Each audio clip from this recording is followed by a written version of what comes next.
ہدف اللہ نے خود متعین فرمایا کہ آپ کی بعثت سے انسانوں کو انس کا، محبت کا، مودت کا دور ملے گا،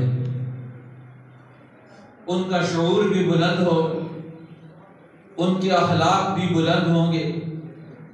ان کا کردار بھی اونچا بنے گا۔ اب یہ دین اسلام دین فطرت اور دین رحمت بن کر آیا۔ یہ صرف چند باتیں بتا کر فارغ ہونے والا دین نہیں ہے، بلکہ یہ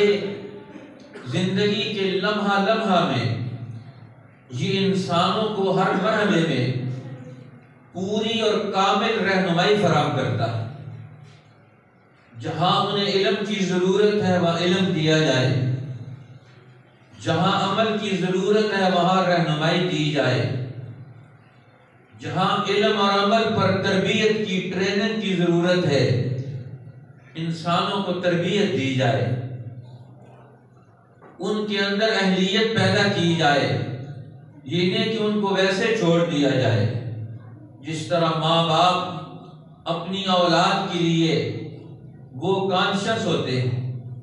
غور و فکر کرتے ہیں، اس کے لیے منصوبے بناتے ہیں، ٹائم اس کا گنتے ہیں، ہمارے بچے کی کتنی عمر ہو گئی، اب یہ کس سٹیج تک پہنچ گیا، اب اس کو کس چیز کی ضرورت ہے۔ اسی طرح اللہ اور اس کے رسول انسانوں کو اسی طریقے سے، اسی محبت اور شفقت کے ساتھ، اسی انداز سے پروان چڑھاتے ہیں کہ یہ بندے کہاں پہنچ گئے، ان کی کس اہلیت کو بیدار کیا جائے، ان کے کیا خصوصیات پیدا کی جائیں، اس کے لیے انہیں پورا پیغام دیا جائے، انہیں یہ باتیں سنائی سمجھائی جائیں۔ اللہ کے پیغمبر زندگی کا ہر گوشہ انسانوں پر واضح کرتے ہیں کہ وہ اپنی زندگی کے اس قیمتی دور سے، دنیا کا یہ دور بڑا قیمتی دور ہے، یہ دوبارہ نہیں ملے گا کسی آدمی۔ آج ہمیں اپنی زندگی کی اس دور کی قدر نہیں ہے، لیکن اللہ چاہتے ہیں میرے بندے اپنے دور کی قدر کریں۔ اللہ کے رسول چاہتے ہیں کہ میرے امتی اپنے اس دور کی جو اللہ نے انہیں زندگی دی ہے اس کی قدر کریں۔ اللہ کا قرآن یہ چاہتا ہے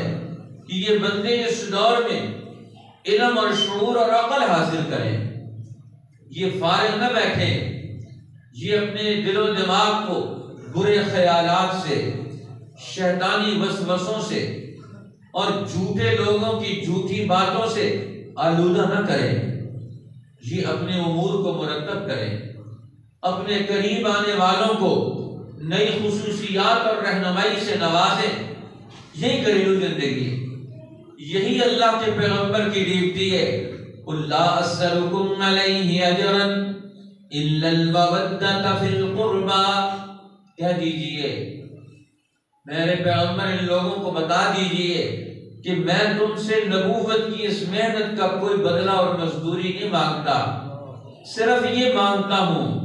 إِلَّا الْمَوَدَّةَ فِي الْقُرْبَى، ہر آدمی اپنے خاندان کے لیے قیمتی اثاثہ بن جائے، ان کی محبتوں کا مظہر بن جائے، ان کے درمیان مودت کا ذریعہ بن جائے، ان کی زندگی کو خوبیوں اور صلاحیت دینے کا، حسن پیدا کرنے کا ذریعہ بن جائے، ان کو عیب لگانے والا نہ ہو، ان کو ڈنگ لگانے والا نہ ہو، ان کو ٹیز کرنے والا نہ ہو، ان میں خرابیاں ڈالنے والا نہ ہو، ان کے لیے درد رکھنے والا ہو۔ محبت جہاں ہوتی ہے،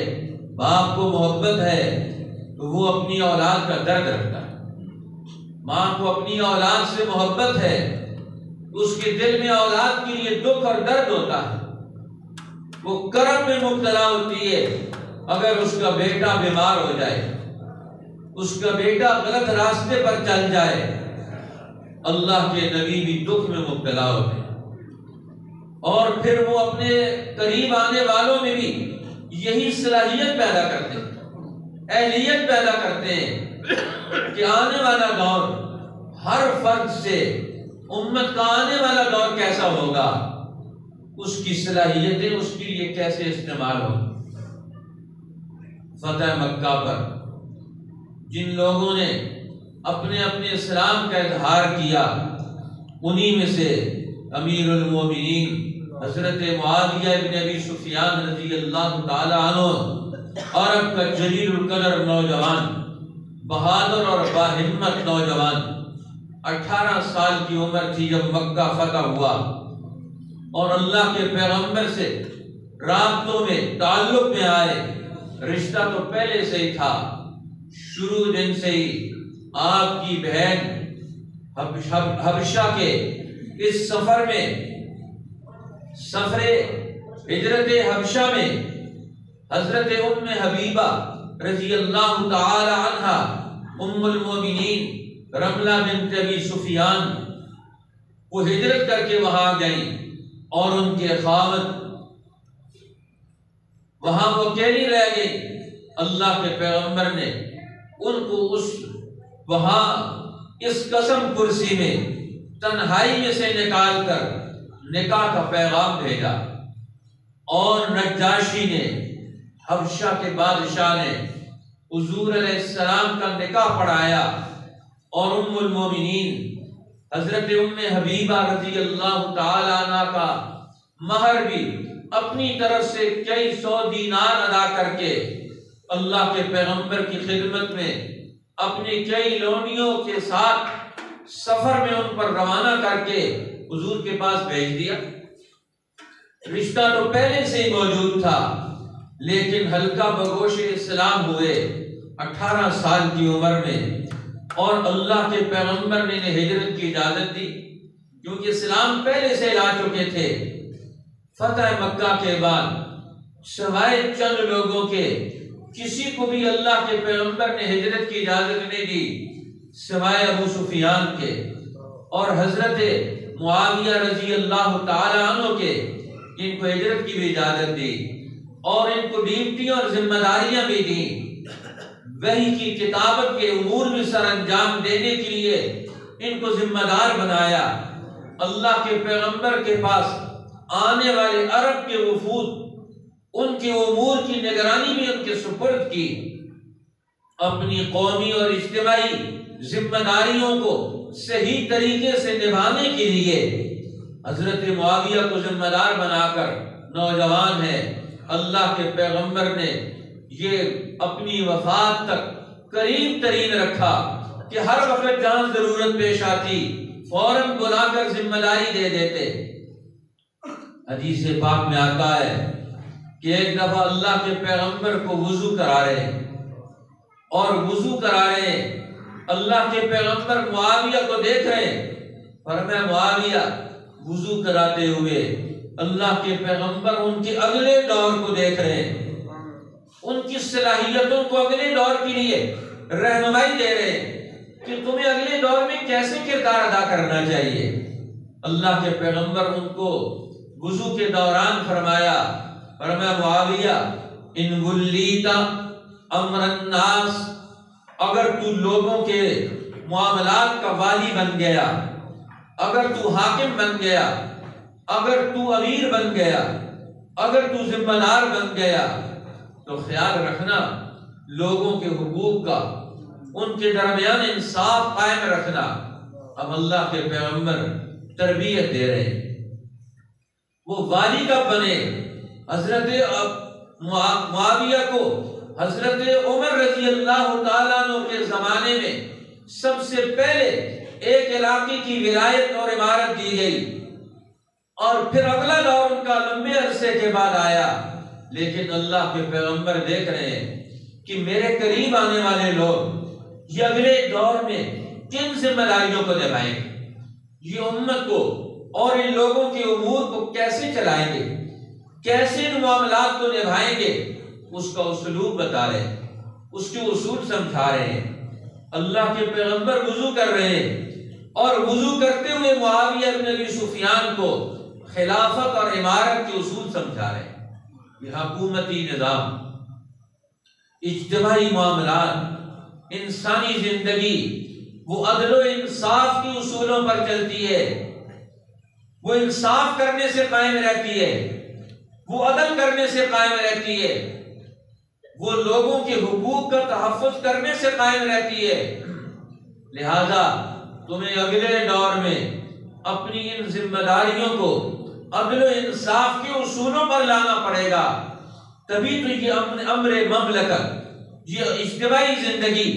یہ خاندانی زندگی، یہ دین کے اس اسلوب پر پروان چڑھے گی۔ لہذا اللہ کے پیغمبر خاندانی نظام میں مودت اور محبت کیسے پیدا ہوتی ہے، وہ تربیت سے آئے گی، وہ ان کو راستہ دکھانے سے آئے گی، ان کو قریب کر کے آپ ان کے اندر اہلیت پیدا کریں گے۔ یہی تو مودت اور محبت ہے کہ آپ اللہ کے پیغمبر خاندانوں میں مودت اور محبت پیدا کرتے ہیں، اہلیت پیدا کرتے ہیں، صلاحیت پیدا کرتے ہیں کہ خاندانی نظام یہ اعلیٰ اصولوں پر استوار ہوگا۔ ہر خاندان کا نوجوان وہ دنیا میں آگے بڑھے، ترقی کرے اور انسانوں کی خدمت کا فریضہ سر انجام دے۔ اب اللہ کے پیغمبر کے پاس تو عرب کے ہر خاندان کا نوجوان آ رہا ہے، ہر آدمی آپ کے قریب آ رہا ہے، ہر آدمی آپ کی خدمت میں حاضری دیتا ہے، ہر آدمی آ کے اپنا مسئلہ پیش کرتا ہے۔ تو اللہ کے پیغمبر بیک وقت معاشرے کے ہر طبقے کو صحیح رہنمائی دے کر اس کو درست جگہ پر کھڑے ہونے کی اہلیت اور نشاندہی کر کے اس کو اگلے دور میں داخل کرتے ہیں۔ معاشرے کے ہر فرد کو یہی مودت اور محبت ہے کہ ہمارا اجتماعی نظام، ہمارا گھر، ہماری مسجد، ہمارا ملنا جلنا، ہمارا اٹھنا بیٹھنا، ہمارا آپس کا ہر تعلق وہ ایک دوسرے کو اس انداز سے فائدہ پہنچائے کہ اس سے اگلا دور پیدا ہو کامیابیوں کا اور ترقیوں کا۔ حضرت معاویہ رضی اللہ تعالیٰ عنہ گویا یہ کچھ عرصہ یہ رسول اللہ کے ساتھ رہے۔ 8 ہجری میں مکہ فتح ہوا، باتیں تو پہلے سے سنی ہوئی ہیں، لیکن یہ 8 ہجری اور پھر اس کے بعد 9 ہجری، یہ 10 ہجری، اور یہ 2.5 سال کا یہ عرصہ حضور کی خدمت میں رہے۔ احتیاط کے ساتھ، اہتمام بھی ہے، احتیاط بھی ہے، اللہ کے پیغمبر کے ارشادات بھی سن رہے ہیں، رہنمائی بھی لے رہے ہیں، کاموں کو بھی دیکھ رہے ہیں، ذمہ داریاں بھی نبھا رہے ہیں، خدمت کا فریضہ بھی سر انجام دے رہے ہیں، اللہ کے پیغمبر کے قریب ترین رہنے والے لوگوں میں سے۔ تو اب ان نوجوانوں میں یہ اہلیت منتقل کر کے اللہ کے پیغمبر نے انہیں ایک نئے دور کا امین بنا دیا، نئے دور کا رہنما بنا دیا۔ اب حضور علیہ السلام سے 173 احادیث اللہ کے پیغمبر سے انہوں نے روایت کی، جو حدیث کی کتابوں میں موجود ہے، کیونکہ احتیاط کا دامن وہ ہاتھ سے چھوٹنے نہیں دیتے، اہم ترین باتیں وہ انہی کو نقل کرتے۔ اب حضرت ایک صحابی وہ کہتے ہم نے حضرت معاویہ رضی اللہ تعالیٰ عنہ سے یہ حدیث 1 دفعہ نہیں، 2 دفعہ نہیں، کئی دفعہ سنی۔ ہر مجلس میں جس چیز کو ضروری سمجھا اللہ کے پیغمبر کے ارشادات کو سن کر وہ اگلے دور کے لیے رہنمائی کا باعث ہے، لہذا اس حدیث کو انہوں نے ہر مجلس میں ہر جگہ امت کے سامنے پیش کیا۔ اب حضرت معاویہ رضی اللہ تعالیٰ عنہ حضور علیہ السلام کا یہ ارشاد محفوظ کر لیا اپنے دل و دماغ میں، من یرد اللہ بہ خیرا یفقہہ فی الدین۔ اللہ جس آدمی سے، جس انسان سے خیر اور بھلائی کا ارادہ کرتا ہے، اللہ جس کو چاہتا ہے کہ اس کو خیر مل جائے، اس کو بھلائی حاصل ہو، یفقہہ فی الدین، اور میں اسے دین کی سمجھ اور بصیرت عطا کرتا ہوں، اسے دین کا فہم عطا کرتا ہے۔ اب یہ حدیث ہر مجلس میں حضرت معاویہ بیان کرتے ہیں۔ کیا مطلب ہے ہر مجلس میں بیان کرنے کا؟ جہاں لوگ انہیں نظر آتے ہیں وہ اس حدیث پاک کو ضرور پیش کرتے ہیں۔ اگر تم بھی اپنے لیے خیر چاہتے ہو، بھلائی کا ارادہ اپنے ساتھ رکھتے ہو، اللہ کا ارادہ تو ہے، اللہ تو چاہتا ہے کہ میں تمہارے ساتھ خیر کا، بھلائی کا ارادہ رکھتا ہوں، لیکن بندے بھی خیر اور بھلائی کا ارادہ چاہتے ہیں کہ نہیں چاہتے؟ اور میں چاہتے ہو تو اللہ کے ارادے کو اپنے دل و دماغ میں نقش کر کے اس کی قدم بڑھاؤ۔ تو فرمایا من یرید اللہ بہ خیرا یفقہہ فی الدین، اللہ جس کے ساتھ بھلائی کا خیر کا ارادہ کرتا ہے اسے دین کی سمجھ اور بصیرت عطا کرتا ہے۔ اور میں تم بھی اپنی بھلائی چاہتے ہو تو گویا دین کی سمجھ حاصل کرنے کی طرف قدم بڑھاؤ، اس مجلس کو تلاش کرو، اس مسجد کو تلاش کرو، اس عالم ربانی کو تلاش کرو جہاں سے تمہیں دین کا فہم حاصل ہو، دین کی سمجھ اور بصیرت حاصل ہو۔ دین کی سمجھ اور بصیرت کیا ہے؟ یہی زندگی کی سمجھ۔ دین ہمیں کیا سمجھاتا ہے؟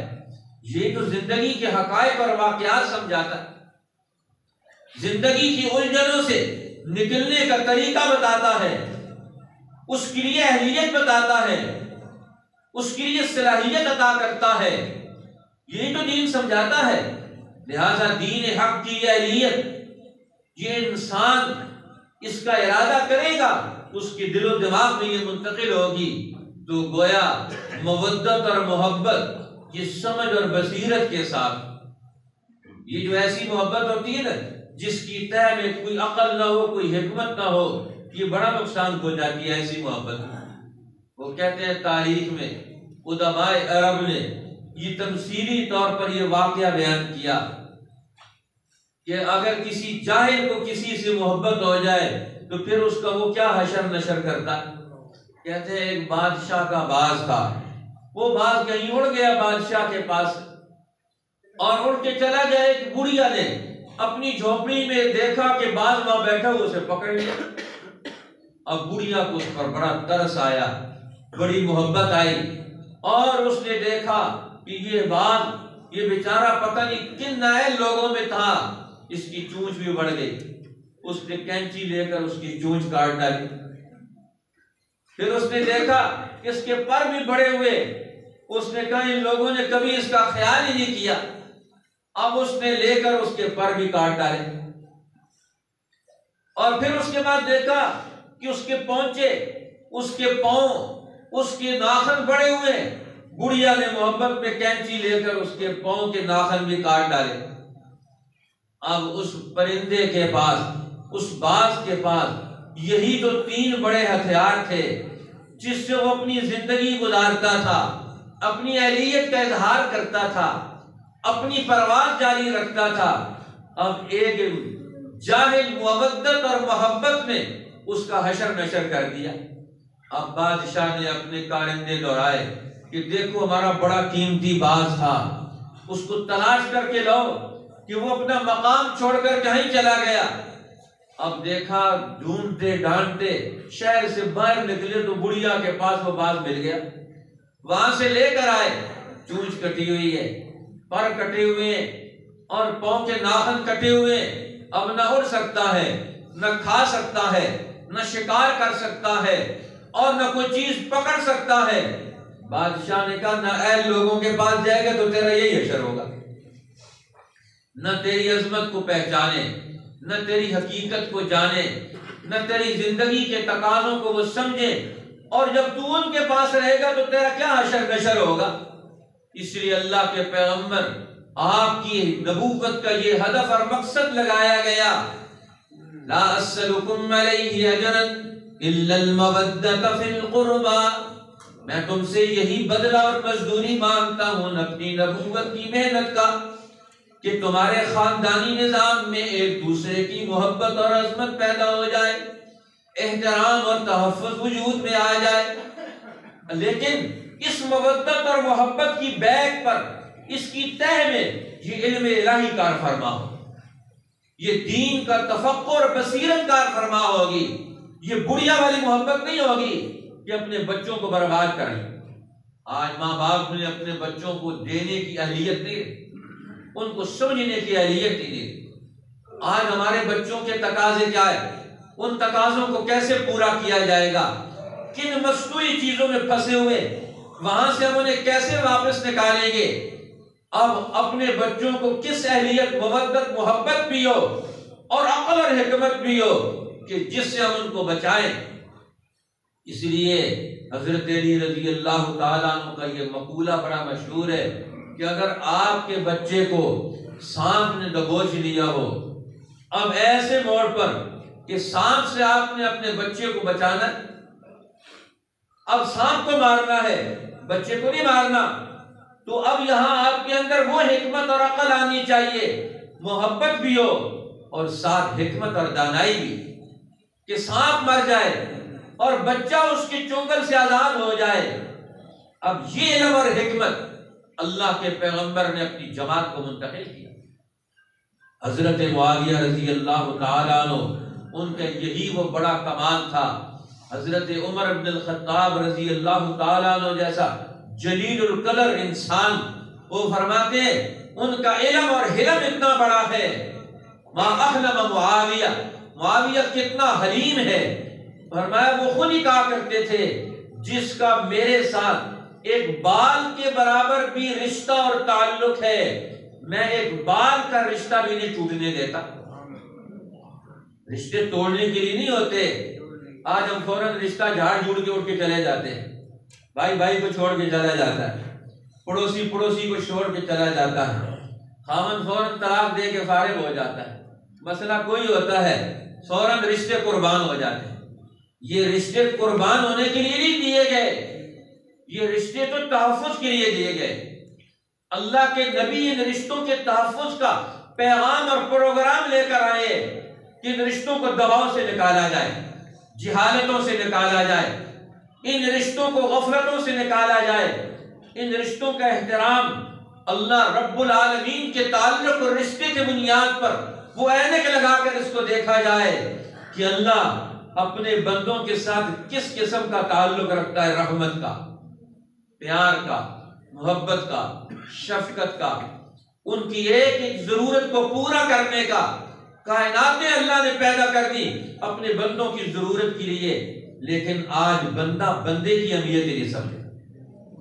آج ایک بندہ دوسرے انسان کو کاٹ کھانے کے لیے تیار ہے، اپنی زندگی کے لیے، دوسروں کی زندگی کے لیے اپنی زندگی کو لگانا، یہ اور اس انداز سے لگانا کہ اس کی زندگی بھی بن جائے، اپنی زندگی بھی بن جائے، زندگی مل کر بنتی ہے، یہ کیسے بنائی جائے؟ فرماتے ایک بال کے برابر بھی رشتہ ہو، تو حضرت معاویہ فرماتے ایک بال کے رشتے کو بھی نہیں ٹوٹنے دوں گا۔ کسی نے پوچھا کیسے نہیں ٹوٹنے دیں گے؟ آپ کے پاس پلاننگ کیا ہے، حکمت عملی کیا ہے کہ آپ بال کا رشتہ بھی نہیں ٹوٹنے دیں گے؟ فرمایا جب وہ غصے میں آ کر کھینچے گا میں ڈھیلا چھوڑ دوں گا، اور جب اس کا غصہ ٹھنڈا ہو جائے گا تو پھر میں اس غصے کو ٹھنڈا کرنے کے بعد میں اس بال کو کھینچ لوں گا۔ دونوں ایک وقت میں کھینچیں گے تو بال ٹوٹ جائے گا، رشتہ ٹوٹ جائے گا، دونوں ایک وقت میں نہیں کھینچیں گے۔ حضرت معاویہ رضی اللہ تعالیٰ عنہ سے ایک انصاری صحابی نے مدد کا کہا، انہوں نے کچھ مدد دے کر بھیجا، اور وہ انہوں نے کم سمجھا کہ انہوں نے کم پیسے دے کر بھیجے، تھیلی میں دینار، اور انہوں نے اپنے بیٹے کو بھیجا، جاؤ جا کر یہ درہم اور دینار کی تھیلی معاویہ کے منہ پر مارنا، اور قسم کھائی اسی طرح جا کر کرنا۔ اب بیٹا آیا اور آ کر کہنے لگا امیر المومنین خلیفہ وقت ہے کہ ابا جان نے یوں کہا ہے کہ یہ تھیلی جا کر منہ پر مارنا۔ فرمایا ہاں بندہ حاضر ہے، وہ بھی حاضر ہے، لیکن اپنے چچا کا بھی خیال رکھ لینا جی، ان کی قسم بھی پوری ہو جائے، اور تم میری عزت اور احترام کا بھی خیال رکھ لو، دونوں کے درمیان راستہ تلاش کر لو۔ دیکھو طیش میں نہیں آتے، غصے میں نہیں آتے، کسی رابطے اور رشتے کو ٹوٹنے نہیں دیتے، اسی لیے تو اللہ نے ان کو یہ بڑا مقام عطا فرمایا۔ اس لیے رجب کے مہینے میں 22 رجب المرجب کو حضرت معاویہ رضی اللہ تعالیٰ عنہ کا یوم وفات ہے۔ اسی مہینے میں رخصت ہوئے، 20 سال حکومت کی، اور 20 سال کے قریب خلافت راشدہ کے دور میں انہوں نے امارت کی اور نیابت کی، صوبے کے ایک علاقے کے گورنر کی حیثیت سے اور سپہ سالار کی حیثیت سے ذمہ داریاں نبھائیں۔ یہ وہ عظیم لوگ ہیں جنہوں نے امت کی ایک ایک چیز کی حفاظت کر کے امت کو تعمیر کیا، امت کو بنایا، اور رسول اللہ کی تربیت سے یہ نبوت کا یہ فیض صحبت تھا جس نے انسانی زندگی کے ان اقدامات پر ان کو کھڑا کر دیا۔ اس لیے اللہ کے پیغمبر صلی اللہ علیہ وسلم نوجوانوں کے لیے دعا مانگتے، حضرت معاویہ کو حوصلہ دلانے کے لیے دعا کر رہے ہیں ان کے لیے۔ آج ہمارے پاس اپنے بچوں کے لیے دعا کرنے کا بھی وقت ہے، کام کرنا تو بڑے دور کی بات ہے، ایک ایک آدمی کے لیے دعا مانگ رہے ہیں اللہ کی بارگاہ میں ہاتھ اٹھا کر۔ اللہ کے پیغمبر یہ دین یہ امت ویسے نہیں بن گئی، کبھی ہاتھ اٹھا کر دعا مانگ رہے ہیں اللہ کے پیغمبر، اللہم اعز الاسلام بعمر بن الخطاب او بعمر بن الحشام، اے اللہ اسلام کو عزت دے دے، اس کو عمر بن الخطاب جیسا نوجوان دے دے، یا عمر بن الحشام، ابو جہل، ان دونوں میں سے کوئی ایک دے دے تاکہ یہ دین حق آگے بڑھے۔ اس کو نوجوان قوت اور طاقت کی ضرورت ہے، ایک ایک آدمی کے لیے دعا مانگ رہے ہیں۔ اللہ کے پیغمبر حضرت معاویہ آئے، ان کے لیے بھی دعا مانگ رہے ہیں، اللہم علم معاویہ الکتاب، اے اللہ معاویہ کو کتاب کا علم عطا فرما، اس کے قرآن کے سمجھنے کے لیے اس کی راہیں آسان فرما دے۔ اللہم علم معاویہ الکتاب والحساب، اے اللہ اس کو حساب کا علم بھی عطا فرما، اس لیے حساب کا علم وہ بھی وہ رکھ لیں، حساب کتاب بھی کر سکے۔ ہر آدمی کے ان کے پاس دولت آئے گی، وسائل آئیں گے، امت کے مسائل آئیں گے، ان سب کو وہ خرچ کر سکے۔ حضرت معاویہ رضی اللہ تعالیٰ عنہ کے پاس ان کی خلافت کے زمانے میں ایک آدمی آیا کہ میرا تعاون کریں، آپ نے اس کو لکھ کر دے دیا بیت المال کے ذمہ دار کے نام، اس کو اتنے پیسے دے دو۔ اب انہوں نے پیسے دے کر لکھ کے دیے، وہ پیسے تھوڑے تھے، اس نے ساتھ اضافہ کر دیا۔ جب ان کے پاس واپس حساب آیا کہ اتنے پیسے اس مہینے میں بیت المال سے خرچ ہوئے، انہوں نے کہا یہ کدھر گئے؟ انہوں نے کہا یہ آپ نے لکھ کے دیا تھا، اتنے پیسے اس کو دینے تھے۔ ان کو تو یاد تھا، انہوں نے کہا میں نے تو اتنے لکھے تھے۔ انہوں نے کہا اچھا وہ گڑبڑ کر گیا۔ تو اسی وقت اصول طے کر دیا کہ آئندہ سے جو بھی یہاں سے آرڈر جاری ہوگا اس کی ایک کاپی نقل یہاں رکھی جائے گی۔ اب انہوں نے اسلوب بنا دیا دفتری نظام کا کہ کوئی مسئلہ پیدا ہوتا ہے آئندہ کسی کو یہ جرأت نہ ہو کسی کو دھوکہ دینے کی، ضرورت ہے تو اور لے کر جائے، دوبارہ آ جائے، لیکن دھوکہ کوئی نہ کر سکے، اس کے لیے اپنا اسلوب متعین کیا جائے، قانون طے کر لیا جائے۔ اب یہ بھی ہر چیز کی حفاظت ہے، تو یہ عقل کہاں سے آتی ہے؟ یہ ایک دعاؤں کا نتیجہ بھی ہوتا ہے اور اپنی سمجھ اور بصیرت کا استعمال بھی ہے۔ اللہم علم معاویہ الکتاب والحساب، اے اللہ اس نوجوان کو کتاب کا علم عطا فرما۔ آج نہ ہم خود کتاب کا علم حاصل کرتے ہیں، نہ اپنے بچوں کے لیے دعا مانگتے ہیں کہ اللہ میرے بچے کو قرآن کا علم عطا فرما، ہمارے اس نوجوان کو قرآن کا علم عطا فرما، ہم دعا مانگتے تھے۔ اب دیکھو یہ ہماری اولاد ہے، یہ قوم کے بچے ہیں، اللہ کے پیغمبر کے سامنے آتے ہیں تو اللہ کے حضور ہاتھ اٹھ جاتے ہیں، یہ قیمتی بن جائے، قرآن کا علم کا حامل بن جائے، اللہ کے قرب کے مقام تک پہنچ جائے، اس کو دل و دماغ سے روشنی اور عقل حاصل ہو جائے، یہ ہر شیطان کے منصوبے کو ناکام کرنے کا یہ اہل بن جائے اور اس کو حساب بھی آ جائے۔ آج امت حساب کتاب بھول گئی، اسی لیے تو سارا قرضہ چڑھ رہا ہے نا قوم پر۔ حساب کتاب رکھتے تو قرضہ کیوں چڑھتا؟ کسی نے نہ اوپر والوں نے رکھا نہ نیچے والوں نے رکھا، پوری قوم کو قرضے میں ڈبو کے رکھا ہوا ہے، نسلوں کو قرضوں میں ڈبو کے رکھا ہوا ہے، کسی چیز کا کوئی حساب کتاب نہیں ہمارے پاس۔ اللہ میں سمجھ عطا فرمائے، تو فرمایا علم معاویہ الکتاب والحساب، اللہ اس کو کتاب کا علم بھی عطا فرما، اس کو حساب بھی عطا فرما، اس کا علم بھی عطا فرما، وقہ العذاب، اور اسے عذاب سے بھی بچا، زوال اور پستی سے بھی بچا، یہ کسی جگہ بھی عذاب میں تیرے غضب اور غصے کا شکار نہ ہو جائے۔ ان چیزوں سے کچھ چیزیں حاصل کرنی ہے، کچھ چیزوں سے بچاؤ اختیار کرنا ہے، یہی تو مودت اور محبت ہے۔ آج ہماری مودت اور محبت کہاں چلی گئی؟ اللہ ہمیں دین حق کا یہ اسلوب نصیب فرمائے کہ جس سے ہمارے نوجوان میں اس دور کی اہلیت پیدا ہو آج کے مسائل کے حل کرنے کی صلاحیت پیدا ہو، آج کی دنیا کی قوموں کی رہنمائی اس قرآن کے علم سے، نبوت اور سنت رسول کے فیض سے ہم یہ دور پیدا کر سکیں، اللہ ہمیں نصیب فرما دے۔